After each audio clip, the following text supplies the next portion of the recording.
مرحبا بكم مستمعينا في فقرة سؤال على الطاير. اليوم سألناكم تعرفوش الكشينة وكانت هذه إجاباتكم. صعيبة برشا، مش نقول لك كشينة حتى فكرة. منين نجيبوا فيهم ثم لا ما نعرفش. أنا أحط إيدي على السؤال تلاقيني فريرة. فين السؤال؟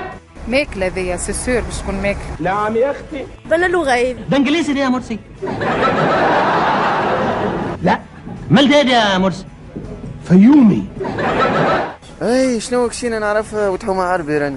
كشينه خويا ديال العربي تلقى من فوق طابونه والنساء الكبار يحميو البيت اللي فيها طابونه، خاطر النساء قبل كانوا يحطوا طابونه في الحوش البرة وطابونه على المطر الفوق. الكشينه هي البيت اللي فوق السطح اللي تحط فيه الطابونه نتاع الشتاء دو فاسون تلقاها كلها كحله من فوق، هذاك علاش سميت كشينه.